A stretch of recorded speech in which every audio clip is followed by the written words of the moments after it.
Hello, I'm Rochelle Ray, the Mohegan Council President, and I would like to welcome you tonight. These are historic and exciting times for the Boy Scouts of America, and I'm very happy that you're here to participate.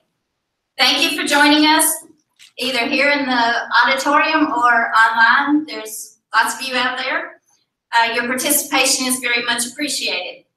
Next up is Jeff Hotchkiss, the Mohegan Council Scout Executive. Well, welcome again. This is exciting. This is different for us. We have not done a webinar, so we hope it works for the people out in another land. Tonight we're going to do some very simple things. We're going to very quickly run through some slides and a video and explain the new Family Cub program and also how you can be an early adopter. We're going to cover the background. We're going to tell you what chartered organizations have said nationally, some structure and decisions that you, along with your chartered organization, need to make. What are the key steps and agreements, and then how do we actually implement it? At the end of each slide, for those that are watching us via the webinar, there'll be a chance for you to submit questions. Those in the audience, at the end, you can raise your hand and ask a question, and we'll repeat it to the webinar folks. But we can't say, submit a question so we can answer them there to take away any of the doubt or, gee, did you ever think about this? And we'll see if we have the answer, or then we know what to send off to national. So to begin, it's my pleasure to introduce our Vice President of Membership, Louise Taylor, who's going to walk us through a little bit of the background and what our national charter partners said. Louise. Thanks, Jeff. Thanks, everyone, for joining us this evening. So, as many of you know, the national decision was announced in October of 2017, not very long ago. And the plan is for Cub Scouts, the new program will roll out in 2018 and the older girl program in 2019. The early adopter program was announced in December, so a month ago, and it's starting now for Cub Scouts only. The Mohegan Council implementation is beginning today. So those of you who are interested and on board, you are the early adopters, and we're welcoming you to this. The rationale behind the decision to go to this format is that National has found families and volunteers consistently tell them that the values, character, and leadership skills taught to boys through scouting is needed for the entire family. And I would imagine that many of you feel the same way. And as the mother of a Life Scout, I agree too. Research shows that 90% of parents are interested in getting their daughters involved in programs like Cub Scouts. And in October, the BSA announced that our program would officially launch to welcome both boys and girls. So the soft launch for early adopters is what is happening now. And eligible PACs can begin to register their girls, ages K through 4, as early as January 15th, which is today. We're going to spend the rest of the meeting talking about the logistics associated with that. So now I'm supposed to give you time to submit questions online or ask questions here.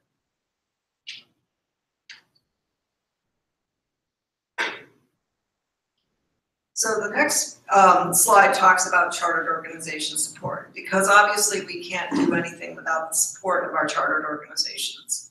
What's really exciting is that the major 3 charter partners, the United Methodist Church, the Catholic Church, and the Baptist Church, have all come on board and are enthusiastically supporting this new initiative. As you know, chartered organizations manage scouting units and control the program of activities to support the charter org. So it's very important that we have their support in this new endeavor. And as I said, 3 of the largest charter organizations have each issued a statement indicating their support. If you're looking to see if your particular charter organization, if it's not one of those 3, is on board, we would encourage you to go to the website scoutingnewsroom.org. So that's www.scoutingnewsroom.org. Or if you just Google family scouting, you'll probably find your way to it. And the information on the charter organization's support is all there. Whether your chartered organization is listed or not, you're still going to need to engage them in this process, and that's where Jeff and your district executives are here to help. So we encourage you to reach out to your chartered org, make them aware of this if you're interested in starting a Cub Pack for girls, and kind of get them in at the beginning, get them involved at the beginning. So if you have questions on your chartered org information, you can go ahead and submit those online now. And while you're doing that, I'm going to take the moment to introduce our next speaker, who is Jim Mutschler, who is the Quinsigamond District Executive, Scouting Executive. Jim. All right. Thank you, Louise, for the background and also for clarifying that we're here to talk about the early adopter program, not the full implementation piece. So let's move over to, this is a schematic which Nationals put out that helps really frame this conversation. So, you know, it's about setting up a model for Boy Scouting that meets the needs of families. There's a row across at the top for age 11 to 17. That's the Boy Scout version of this that will not come until 2019. So we're going to focus on the next line down on Cub Scouting. So for Cub Scouting, there are really going to be 3 variations of this thing. You can keep a boy-only Cub Scout pack. You can have a girls-only Cub Scout pack. Or you can have what's in the middle here, the family Cub Scouting, which is a blend of boy dens and girl dens. But even with that blended program, these are gender-specific dens, all really intended to ensure that both the genders are getting the leadership skill development, the kind of character development program as well. They may get together for pack meetings and outings and so forth, but within the dens, they will stay separate. So now we're going to watch, now we're in a medical school here, we're going to watch a laparoscopic surgery video. Give me just a moment here. This video is actually put out by National on the transition to girls in scouting. We're going to watch a portion of that.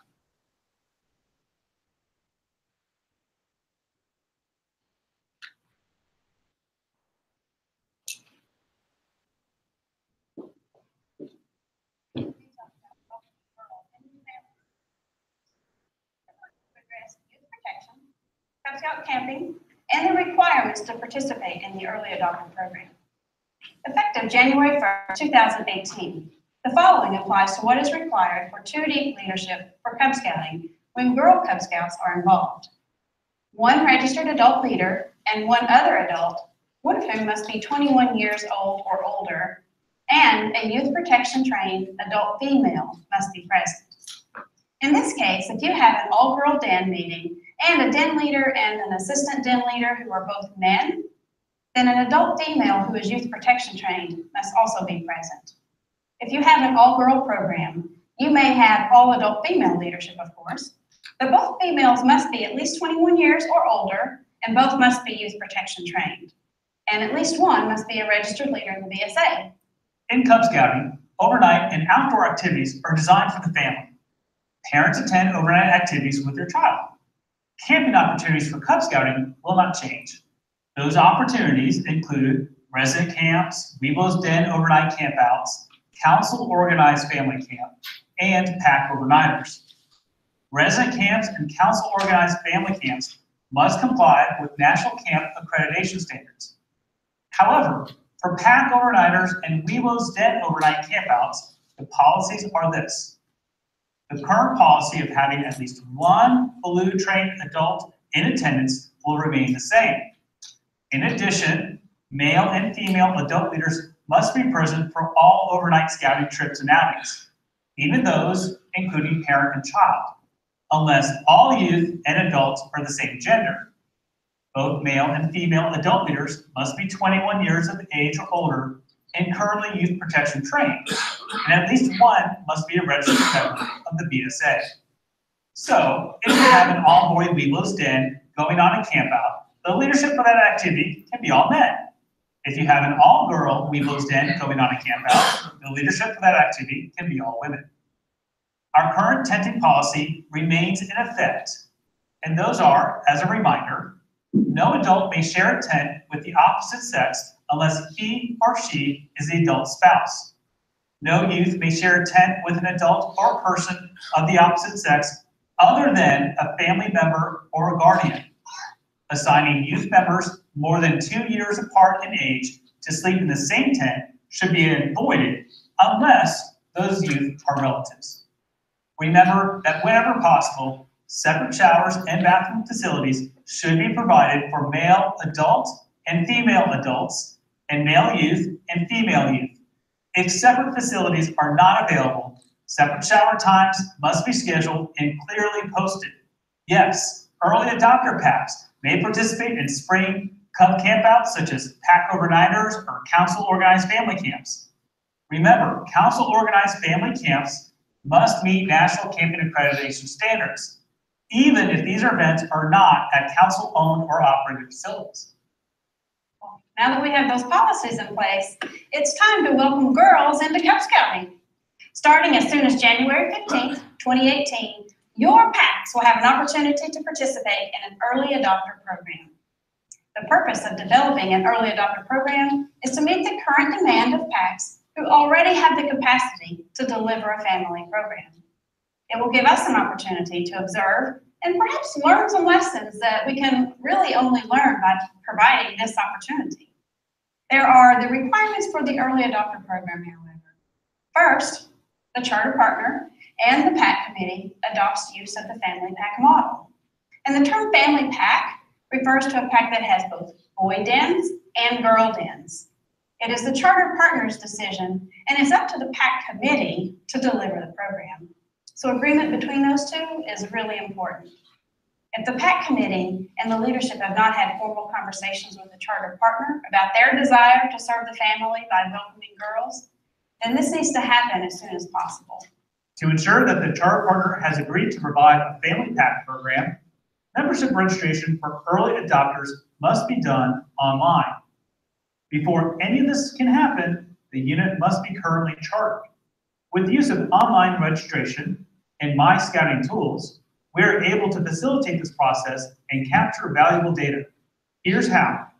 The charter organization representative navigates to myscouting.org website and clicks on the menu button dropdown. Then on their pack number, then on Organization Manager. Select the Settings tab at the top of the screen. Under the Family of Scouting section, click the Family Scouting dropdown and select Opt-in. Next, select the Family Scouting effective date, and then both boys and girls from the Unit Can Accept category. Your council has tools available for your chartered organization representative with details, including who to call if they need help navigating the myscouting.org website to activate their Family of Scouting settings. So next is that your pack must have all their leaders trained and be current in youth protection training prior to delivering the program. Pack and den leaders agreed to uphold the membership policies and the structure of all boy dens and all girl dens. And we want to make sure that every Cub Scout has every opportunity to participate in the program fully. And a big part of being a Cub Scout is earning your rank. This brings us to the next requirement. The program plan was developed with a timeline to accomplish all rank requirements by May 31st, 2018, or by the end of the school year. Early adopters will have a compressed timeline to achieve all the required adventure trails and necessary elective adventure trails to complete the rank. Like all quality programs, a written plan is important if the program is going to be successful. If a unit cannot create a compressed program calendar to ensure every Cub Scout can earn their rank, we would encourage them to seriously consider not participating as an early adopter and instead prepare to participate in the full launch during the 2018-19 program year. For this reason, the ability to turn your unit PIN and VA Scout on will close on March 15th. If the unit by that time has not activated their PIN, they will not be able to participate in the early adopter program. And lastly, the PACs participating agree to the following conditions when providing the program. They must have a minimum of 4 girls in an existing PAC and an all-girl den. They agree to use the current Cub Scouting program and resources. And the PAC and den leaders agreed to uphold membership policies, and especially to follow the guidelines in the unit performance guide. Participants agree to provide feedback in the form of a survey that will be sent out to them in a timely manner. Information from these surveys will help to improve the formal rollout. This information may also be used in marketing material and in earned media. And early adopters may participate in PAC overnighters, family camping, council-organized family camps, day camps, and resident camp. For those who decide to participate in the early adopter soft launch, we will have direct communications with you moving forward, and if at any time you have questions, feel free to use a special email address we set up just for this program. It is family.scouting@scouting.org. Thank you for your time, and most especially for all that you do to help deliver the mission of the BSA as we seek to serve a new generation of leadership for America.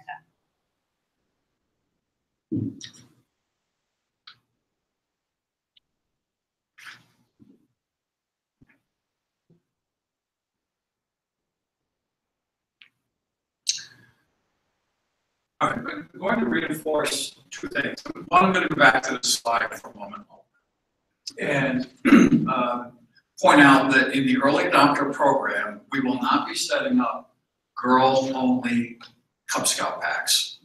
We could do that in the fall. That'll have enough lead time. If you're interested in that, come talk to us and we can move in that direction. But for the early adopter program, it will be only the blended family camping, the family scouting model. So I want to reinforce one other thing. This is the youth protection portion of the video you just saw. I've watched that portion of this video probably half a dozen times and still find that I need a reference guide to have in hand on this thing. So if you're all boy dens, life is the same.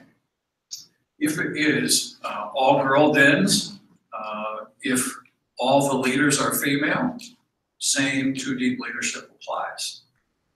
So let me read the top portion of this thing. So here, where it talks about 1 registered adult leader and another adult, just like your current 2 deep leadership, must be, one of them must be 21. And then there's the and that's underlined. And it is and a youth protection trained adult female must be present. So as we uncurled this language a little bit, what we determined here was if it's all female leadership, 2 deep leadership is fine.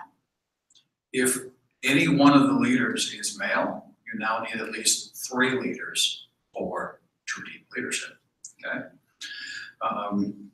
We will see, let me move on to the next slide. So again, on the camping slide, which they showed, nothing changes here relative to the overall need for leadership.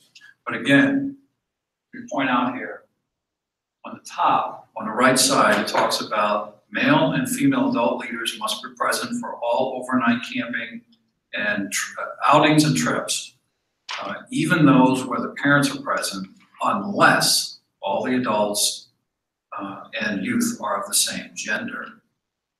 Okay? So at the bottom of that box, it clarifies that if all boys are present in the den, or all boys present for a pack outing, adult leaders that are all male is fine. If it's all girls, same deal. A leadership team that's all female is fine. It's when you start to blend and have either both male and female youth or male and female leadership, that you have to go back and look at this youth protection guidelines. That's a bit different than what you used to today. So again, you may want to make some notes or to submit your questions. At this point in time, I'm going to turn this over to our Scout Executive, Hotchkiss, to talk more about our partnerships with the charter orgs. All right, thanks. So let me go to the next slide. The process steps. What do we do? And again, the video kind of told you once, and all I'm really going to do is tell you again what the video said. It's kind of the very standard, how do we communicate? Charter partners and unit leaders agree. That means you have to have some type of conversation with your charter partner. Shouldn't be unilateral. I've had one phone call from a charter organization representative, kind of concerned, what is it? And as we walked through it, I said, it's a charter partner's call. But I said, I'm sure you're going to sit down with the PAC leadership and talk about it. He said, oh, yes, we are. In fact, he sent me a thing I think is on, he said he was going to watch this tonight. They chose as they talk not to be an early adopter. They're still actively considering this, but they really want to talk about it some more, which is, we're happy you're thinking of early adoption, but even if you choose not to, that's fine. You can start the conversation. Submit participant now to be an early adopter. We want you to let us know about a month from now, on February 15th.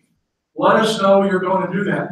National's been a little vague with us. I think I have to let them know who's notified us, who's going to, so we can turn on your pins so you can switch them. We think that's what that is, but we just want to let you come to some conclusion by the 15th of February that you want to be an early adopter. One of the things we're also doing is that at this point, we're trying to limit this to about 15 compacts. If we get 16, 17, we'll be fine. Well, we don't know how much support you're going to need, and right now you're looking at the professional field staff here. I'm a part-timer. I'm working on hiring a replacement in Milltown, but we just don't. We're not a big office with a lot of staff, so we want to make sure we can help you when you need help. And I think this would be pretty easy. Remember, everything is online now. And if you need me, we'll get a Cub trainer to sit with you. People don't believe me, but back in the olden days, before online stuff, some of our best training used to happen when we take the training manual and we come to somebody's kitchen table and we'd just sit down for the evening over a pot of coffee and some cookies and walk through it. And you can be trained. You can do that online, or we'll still come to your kitchen table. Everyone's got to be trained in their specific position. So if you've got den leaders, Weevils leaders, Cub masters, assistant Cub masters, interacting with kids, you got to be trained. Our training percentage will go up now in the League Council. Everyone should be protection trained. Yes, this is good. Now the good thing is our board passed a couple of years ago. You all had to be protection trained. We don't register you, so that makes that easy and things. And this is the difference. And there's some changes coming out with youth protection overall. It's supposed to be out before the end of the month. Where if anybody goes on like summer camp next year, even just one of your adults is helping out, they're going to be protection trained. And so they're kind of going this route to say, you have any parent that's helping out, like a mom in a rural den, better be protection trained. PACs, and I said, this will be interesting, but one of the things, because National wants to be able to quiz you and also see how advancements are going and things, is your PAC would have to use online registration. You choose to become an early adopter, I can't take your youth applications at the council office. You got to do it online. Come our program kickoff, June 6th, which is when we're considering the kickoff of the regular family of scouting. You can do it the old-fashioned way, just turn it in. But right now, again, part of I think is data collection. You have to do online, and I'm not as well versed in this. Dave Hardy's a little bit, but there are ways you can do youth applications on adult applications online. Some units use it this fall. You have to do that if you choose to be an early adopter. This is a tough one. I'm not going to be the rank police, But one of the things they said in the video, and they've been pretty adamant, is your PAC would have to figure out how do we get brand new kids. This is like if you recruited a couple new kids, in the old fashioned way, in the next couple of weeks. How do you get them to wolf or to bear or to tiger by the end of the program year? Hard, it's doable. It'd have to be a little bit of the old fashioned, but you're back when you think about it. Here's what we can do following at our regular den meetings, but that won't be enough to get this girl to rank advanced by May 31st. Oh, well, here's some things they can do at home. It's almost like when the old-fashioned Cub Scouts, you did some work at home, and you did some work at the den. I think, that's my supposition, I think you're gonna have to do that to get to this May 31st deadline. I don't think National's gonna come and crack a whip. I'm not gonna come crack a whip. But they do wanna get they wanna see, they're looking for data as an early adopter. If this is too much of a hurdle, again, I hope you all take on the family of scouting, Cub Scouting, but you don't have to be an early adopter. Submit your questions, and we're going to take a bunch of questions at the end. Final steps, you tell us by the 15th of February, we'll tell you soon afterward, yes, you're approved, and go in and change your unit PIN. That means your charter organization representative actually needs to get onto MyDSA. Those are some things, we've had a very slow buildup of that. And again, I think this is going to force us all across the nation to get a little bit better using the online tools. And then again, it's another, complete the rank advancements, so you're done. Two pictures. One of the things I should say, in that one video, which in your handout I give you the password for, you can watch the whole video, and they pick the cutest kids. They are changing, after many years of thought and debate, I'm sure, at the national office, instead of the old yellow neckerchief, we're actually going to have neckerchiefs that match the rank badges. So they're wearing the new red neckerchief, which will come to our scout shop as soon as we've sold out nationally of all the yellow neckerchiefs. So it's coming, but probably not for a while. So what's the early adoption schedule? Again, I printed this out for the folks that are here. We're going to get this up on the website. We've announced that I've told National that we're willing to be early adopters. Units need to communicate with us that you want to do it by sending an email to familyscouting@MoheganCouncilBSA.org. Send an email and say, yes, PAC 114 is ready to go. PAC 161 wants to do it. We're going to send an email and say, well, we think so, but we have more concerns, or could you call our chartered partner? Could you call Father Jim and let us know? But let us know what you're thinking. We'll approve it. You've got to activate it, again, by March 15th. Youth ideally are completing all their rank requirements by May 31st. And we're going to actually launch this at the council program kickoff on June 6th. Then you can turn in applications at the office and start an all-girls Cub Pack if you wanted to. And family scouting is really going to open in June, although we don't expect a rush of people to come organize units in June. It's really probably getting you guys ready to do a really big thing in the fall. We're already kind of debating how do we do that. Our flyers will have to look different.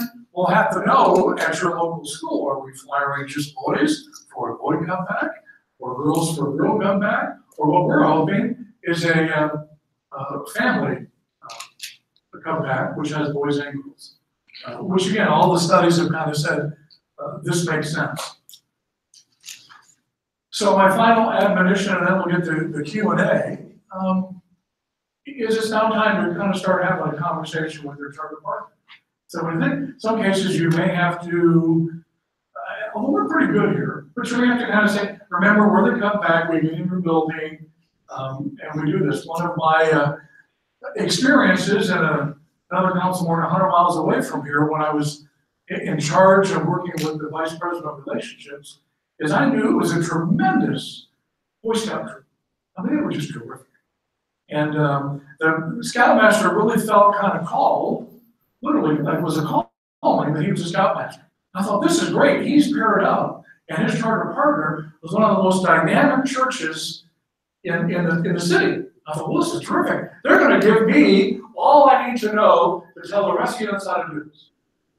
So I went to visit. At first, I called took me forever to get a hold of the head pastor. There's about 6 of them. And he kind of gave me to the executive pastor, who then gave me to the youth pastor, who then gave me to the youth worker, who I finally tracked down, and she said, oh yeah, the Boy Scouts, they meet Tuesday night. I always make sure I lock my office. So I found out there was no connection for this guy that thinks he's called to be a scoutmaster and this church, which was dynamic and out in the community. And they didn't realize that, no, the Boy Scouts aren't just to be housed, the Boy Scouts are to be partners. So we actually started a great conversation, and it became a very super dynamic partnership. So I hope if you're in that situation that we can help create some of that. So that's all I have. I think we're now to questions and answers. So I don't know if the audience has any burning questions. I've got a couple here. Yes? Yeah, just a clarification on rank advancement. Because the slides and everything is saying that they need to be advanced in rank by May 31st. So that includes also completing their Bobcat. Or does Bobcat count for the rank advancement? That's a good question. So the question was for the audience that didn't hear it is, may not have heard it, is real emphasis on completing rank requirements by May 31st. Does Bobcat count, or do you have to earn your wolf and bear? They're a little quiet on that. We can make a note, maybe Jim make a note, and we'll ask the gurus. I'm talking to a PhD person at the National Office of Scouting. Interesting. We'll make an inquiry on that. Since the Bobcats are joining, we hope that's done very quickly. I think they're striving for, can you get to them the wolf? Can you get them the tiger? Can you get them the bear? And that's a tough box. I mean, to me, that's the hardest thing. Getting trained, yeah, but that's a tough one. So I think they're talking about the other. We'll double check. Other questions? Yeah. So I think just to follow up on that question, you know, the challenge is the unit has to really have good communications with their charter organization. Start that communications because you need to have that buy-in. Okay, and you have really limited time to do that. And then the unit has to have an advancement plan and really has to have studied that and what the requirements are to really ensure that in this short time frame, can they successful get rank advancement for all of those scouts, right? Right. So granted, it's an early adopter program, but the units need to seriously think about that commitment so that they can achieve that versus maybe taking this extra couple of months, studying it, and then potentially start in the fall. So if the audience online didn't hear that, this can be kind of hard. The PAC would really have to have their grits together to say, we can deliver this program and those kids will get their rank advance on May 31st. Again, we're not going to come and swoop, and grade you on that, but you need to try to make that commitment. And if you can, that's okay. That means start the conversation now. And how do you launch the program? Maybe it's in June or July, or it's at your fall recruitment, in late August and September, and you're better prepared. We want to support you either way you go. Early adopters are great if you feel comfortable and you want to do it. We're kind of anxious to see how it works, but and we'd love to. Actually, the one thing we're prepared for is we're ready for the kids to come to camp. Luckily, the things we've been doing in camp the last couple of years, we've been putting individual restrooms and the Weebles Under the Stars now has its own little shower area. We're a little more equipped to have some single-sex facilities and some other camps. But yeah, it's hard. So if you do it, great. If you don't do it, great. I hope you all do adopt the family Cub Scouting program come the fall. I think it's a great thing for families. All the studies say families are looking for something they can do all at once. It's not a knock on the Girl Scouts or a campfire. It's just saying, gee, families are looking for something. And it just, every pack meeting I've been to the last couple of years, there's always a bunch of girls, and half the time they're neckerchiefs that'll get the badges. I mean, the girls are already there, so let's let them have some fun and do Cub Scouting. Other questions? Any questions from, or am I supposed to be checking my? Oh, okay. Okay. Yeah. So, there wasn't any reference to the Lions program. I understand it's kind of still in pilot, but is there any information on that? So let me think. So the Lion program, the last thing I did saw, Lion Cubs, which most councils have now been piloting. There is a recommendation going. It might be, I forget if I think there's a national meeting. Rochelle will know this in February, or we wait until May. Executive committees in February. They're very close to saying this is now going to become the program. The Lions Club is going to become an official program of the PSA. So that question of, well, gee, I don't want to do the pilot or whatever, you know, all Cub packs should really be looking at Lions. And right now, we can go recruit kindergarten girls to be Lion Cubs as part of this early adopter.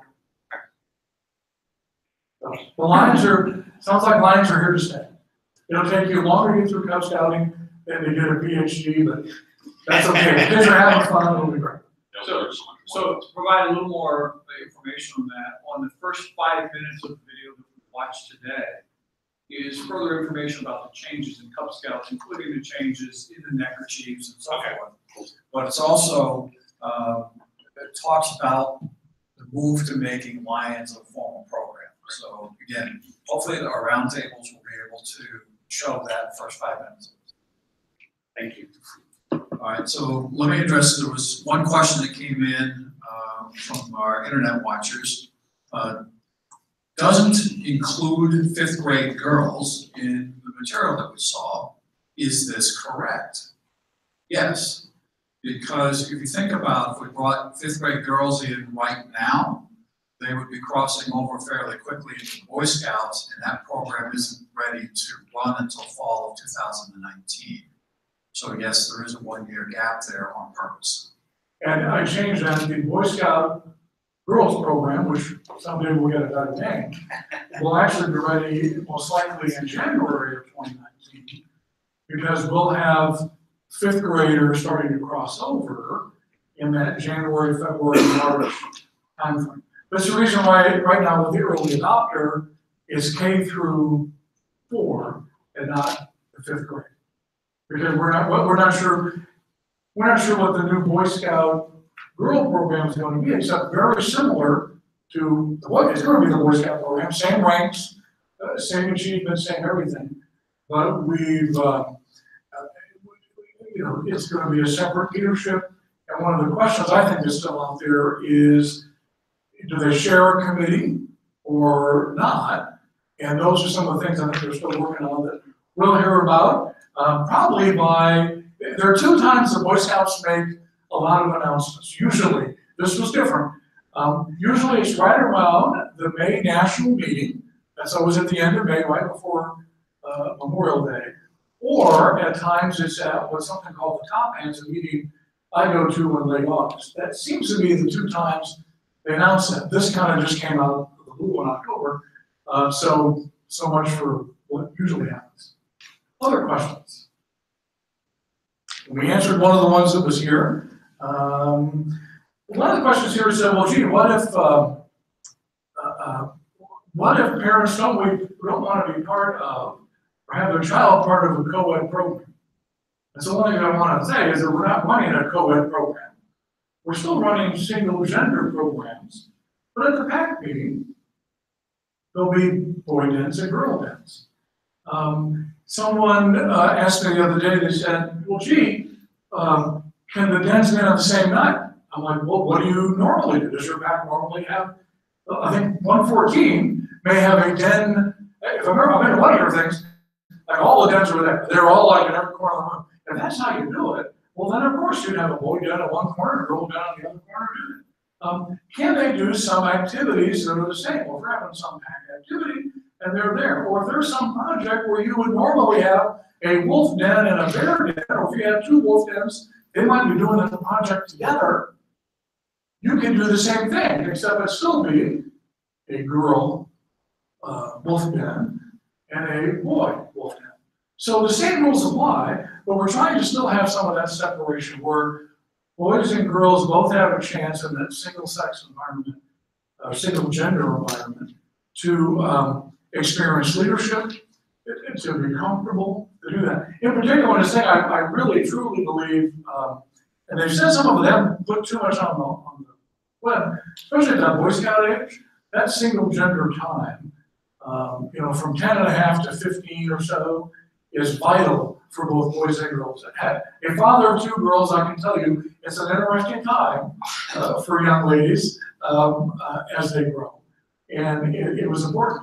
In fact, I said this, my adult daughters are really excited that we're, gee, you're gonna finally some girls can be scouts, because they always wanted to be Boy Scouts. Although they both said, in two separate conversations, said, this is great, except it was really important that we got to do our own thing. And we got to just be girls in our troop. And I thought that was a very interesting comment from them saying, yeah, we really want to be Boy Scouts, but we still wanted we wanted to be girls doing the Boy Scout fun stuff. So here's what we're going to do. If there aren't any other questions, I think, and it's about 45 minutes or so, or 40 minutes in, I think we're going to sign off and say thank you very much. We didn't practice how we sign off, Peter. You just, okay, that's fine. So those online, thanks. If you have more questions, again, let me flip back to Family Scouting at MoheganCouncilBSA.org.